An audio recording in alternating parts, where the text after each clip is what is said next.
Mary Grace Piatos ni Vice President Sara Duterte. Lumabas na ba?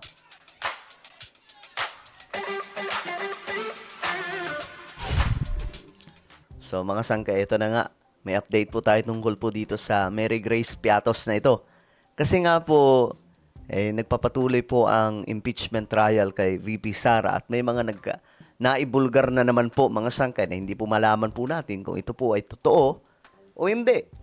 Ngayon mga sangkay, usapan po natin itong Mary Grace Piatos kasi may lumabas na pong impormasyon. Ngayon, sino nga ba talaga ito? Tingnan po natin. Anyway, bago tayo magpatuloy, sa mga hindi pa po dyan nakakapag-subscribe, guys, tayo po ay road to 2 million subscribers na. I-click nyo na po yung subscribe ngayon din para lagi po kayong updated sa mga vlog po natin. Sa mga nanonood po sa Facebook, i-follow nyo po yung ating Facebook page. Okay. Talagang mainit sa usapin itong Mary Grace Piatos. Ano? Ngayon kasi, ito ang lumabas na impormasyon.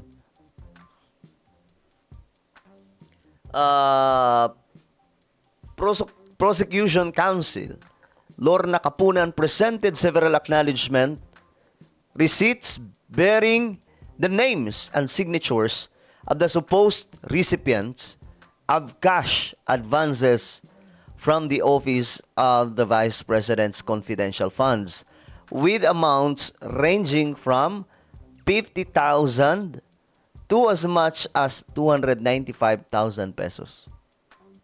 Ayan po, tingnan po ninyo. Magsimula po tayo dito sa Gabriel Bisaya, 70,000. Sisfronio Balsac, 70,000. Fiona Biong, 80,000. Alejandro Piquet, 90,000. Andy Lim, 50,000. Patty Ting, 150,000. Ang taas ng kanya, Janice Marie Revilla, 70,000. Miko Harina, 295,000. Ayos laki. Purchase supply, sabi po dito, ito po yung payment for, nakalagay dito, purchase supplies. Nova Santos, 85,000. Rinan Piatos, 110,000. Mary Grace Piatos, 70,000. Ba't ganun? Ba't siya po yung pinaka maingay na pangalan, samantalang siya pala yung isa sa may mababa na nabudgetan mula po dito sa confidential funds. Ako mga sangkay, may sarili po akong pagkakaintindi dyan. Ewan ko kung gugustuhin nyo yung paliwanag ko dyan kasi may iba dyan, sigurado tataas ang kilay. Base lamang po ito sa pagkakaintindi ko sa confidential funds. Pero ayun na nga po, ito, tingnan po natin. Ito si Mary Grace Piatos. So, ang tanong, may hinarap na ba silang Mary Grace Piatos? Ito, tingnan natin. Ang dilim. Kanya ko pala hindi mabasa. Ang dilim. I will show you select few of these acknowledgement receipts. And for better appreciation of the Honorable Impeachment Court, we will be flashing some select few. Exhibit P-1-8-184.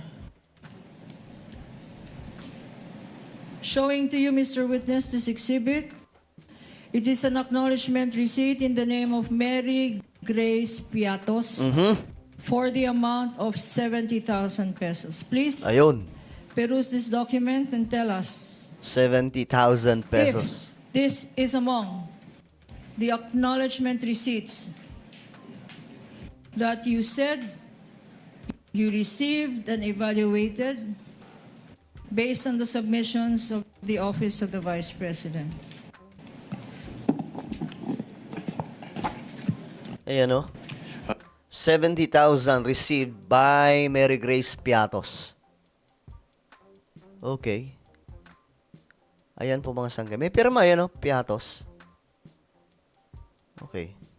This AR po is among the acknowledgement receipts submitted by the OBP to ICFAO. Before we go to this particular exhibit, in the name of Mary Grace Piatos for 70,000 pesos.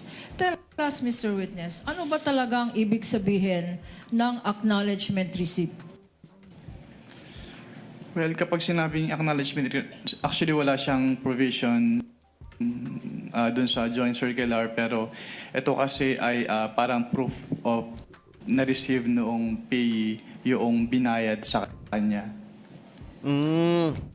So, acknowledgement receipt, as the name suggests, acknowledges na na-receive. Na-receive niya yung payment from the payor po. So, ina-acknowledge ng isang Mary Grace Piatos na tumanggap siya ng magkano? Based from 70. this acknowledgement, 70,000. po, tumanggap po si Mary Grace Piatos ng 70,000 pesos for the payment of rewards. Baba. Close and open parenthesis, medicines. Mababa siya kumpara sa iba mga sangkay, 'di ba? Nakita niyo naman yung iba umabot pa nga pong 200,000. Pero gaya ng sinasabi ko, may sarili po tayong pagkakaintindi dyan tungkol po dito sa confidential fund na ito eh. Kaya nga lang, siguro next time i-reveal po natin. Hayaan po muna natin itong hearing na ito, magdire-diretso. Ano, bakit dalawa to? Payment of rewards tsaka medicines. Anong ibig sabihin? Ang binayad sa kanya na reward ay gamot?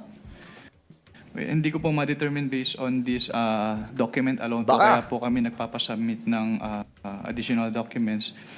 And also, since it is payment of rewards po, hindi rin po enough lang na acknowledgement receipts. Kailangan din pong makomply yung provision noong joint circular as to the payment of rewards. Okay. So, itong Mary Grace Piatos acknowledgement receipt ay sinasabi mo na violation ito ng joint circular. Bakit? Dahil hindi po ito properly supported by document evidencing success po, which is required under 4.8.5 of the joint circular 2015-01. Incidentally, Mr. Witness, pag merong pangalang Mary Grace Piatos, Eto na. kayo ba ay nag-i-investigate or kasama ba ng post-audit nyo ang mag-ascertain sino ba itong Mary Grace Piatos? Wala. Akala ko nga mga sangka may ilalabas po silang Mary Grace Piatos eh. Yun po yung kumbaga inasahan ko na gagawin po nila na mayroon po talagang testigo o di kaya may makakapagpatunay dyan about sa mga pangalan na yan. Since what we do po is compliance audit, so ang nagiging basehan lang po namin ng audit ay kung ano yung nakalagay or piniprescribe ng Joint Circular 2015-01. Pero dun sa Joint Circular naman po kasi, hindi naman nakalagay doon na kailangan tingnan namin yung recipient ng payment. Okay. I will show you another document. Okay, so ayan mga sangkay, ginisa siya about kay Mary Grace Piatos pero ay na nga, kung titingnan mo dito, ang baba pala ng sa kanya, no? Isa po siya sa may pinakamababa kasi yung pinakamababa itong Andy Lim na mayroon po yung pangalan mga code name to eh, Andy Lim. Andy Lim. 50,000. Yung kay Mary Grace Piatos, 70,000. Well, ano po ang inyong opinion tungkol dyan? Nagkakabistuhan na po. Ano ang tingin nyo tungkol dito kay Mary Grace Piatos? At ano ang inyong pagkakaintindi sa confidential funds na ito? Comment down below. Meron tayong YouTube channel. Ito po yung Sangkay Revelation. Hanapin nyo po ito ngayon sa YouTube. Kapag nakita nyo na, i-click nyo po yung subscribe, i-click ang bell, at i-click nyo po yung all. Ako na po ay magpapaalam. Mag-iingat pong lahat. God bless everyone.